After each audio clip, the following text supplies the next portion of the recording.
Rakyat murka dengan candaan PDIP. Rakyat, ormas toko demo tuntut petinggi PDIP disanksi. Ngaku partai merakyat menghina martabat.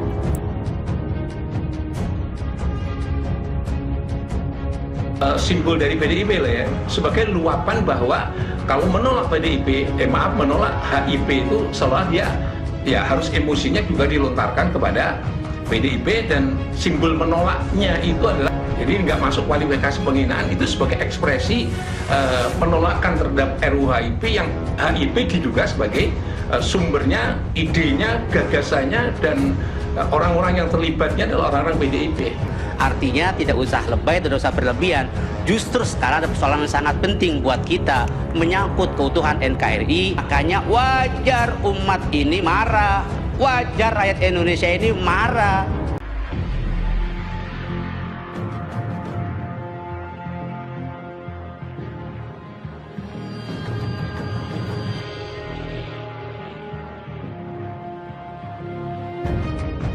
Unjuk rasa tuntut petinggi PDI Perjuangan dijatuhi sanksi berlangsung ricuh. Suara Sulsel.id. Aliansi Pemuda Demokrasi atau Alpadem.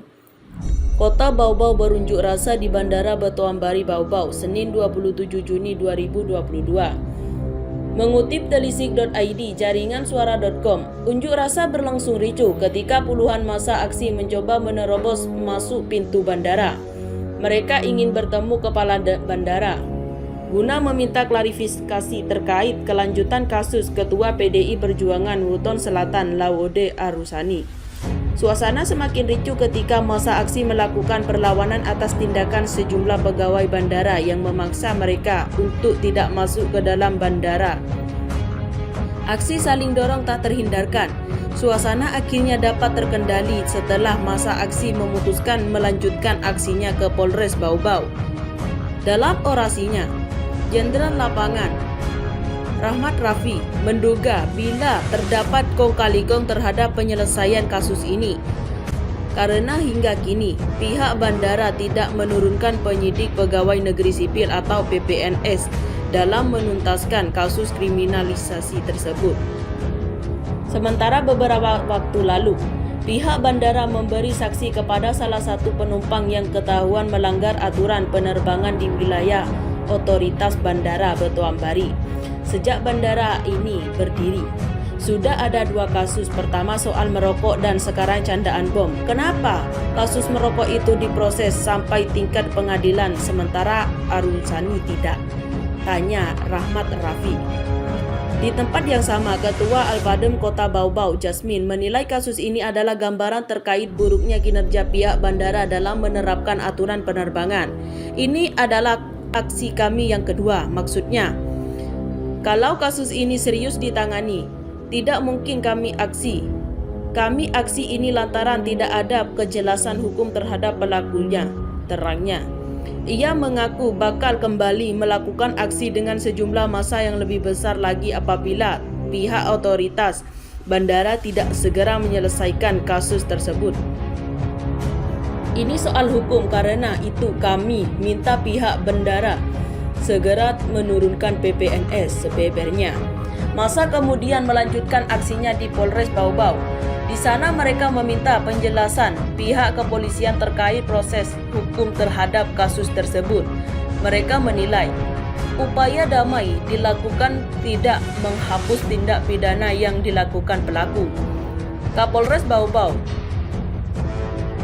hal ini sesuai dengan ketentuan Undang-Undang Nomor 1 Tahun 2009 Pasal 399.1 tentang penerbangan yang menyebutkan bahwa penerbangan pegawai sipil tertentu di lingkungan instansi yang dikutip lingkungan tugas dan bertanggung jawabnya di bidang penerbangan diberi wewenang khusus sebagai penyidik tindakan pidana sebagaimana dimaksud dalam undang-undang ini. Sementara dalam poin 2 UU tersebut menjelaskan soal koordinasi, terangnya, terkait pernyataan Kapolres pada media massa yang mengatakan kedua belah pihak telah berdamai melanjutkan. Itu berdasarkan surat pernyataan damai yang dituangkan secara tertulis oleh Laude Arusani dengan pihak maskapai Wings Air.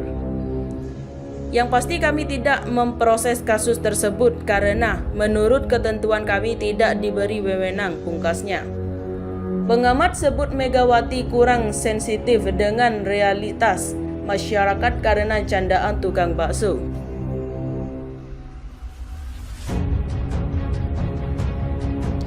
Pengamat politik Universitas Paramadina Ahmad Khairul Umam mengatakan, Ketua Umum PDI Perjuangan atau PDIP Megawati Soekarnoputri kurang sensitif dengan realitas masyarakat karena membuat candaan soal tukang bakso. Diketahui, pada saat Rakernas PDIP beberapa waktu lalu, Megawati melontarkan candaan bahwa dirinya tidak mampu punya menantu seperti tukang bakso. Candaan Megawati itu pun menjadi viral di media sosial dengan menuai kontroversi karena dianggap mengejek wong cili atau rakyat kecil. Menurut Khairul, candaan Megawati itu bisa jadi bukanlah sebuah ketidaksengajaan atau sekedar keplesetan lidah. Dikatakan Khairul, bisa jadi Megawati memang kurang sensitif terhadap realitas masyarakat. Hal ini karena menurutnya Megawati telah beberapa kali tidak melihat sensitif terhadap permasalahan masyarakat. Salah satu contohnya adalah ketika kelangkaan minyak goreng terjadi, namun Megawati malah menyindir ibu-ibu kurang kreatif dan memasak karena membuat minyak goreng. Bisa jadi ini bukan sekedar slip of touch. Barangkali memang ada ketidakterhubungan misalnya antara kesadaran dan sensitivitas sosial mereka dengan realitas masyarakat yang ada, ujar Khairul dalam wawancara yang disiarkan di YouTube TV One News Senin 27 Juni 2022. Tak melanjutkan pernyataan itu, Megawati lantas beralih ke persoalan kawin campur. Presiden RI kelima itu menekankan agar kawin campur mestinya bisa dilakukan masyarakat Indonesia yang terdiri dari berbagai suku. Dia lantas mencontohkan dirinya sendiri yang berupaya anak biologis dan dari perkawinan antar suku. Terima kasih telah kunjungi channel ini. Kami hanyalah sebatas menginformasikan, Andalah yang memutuskan.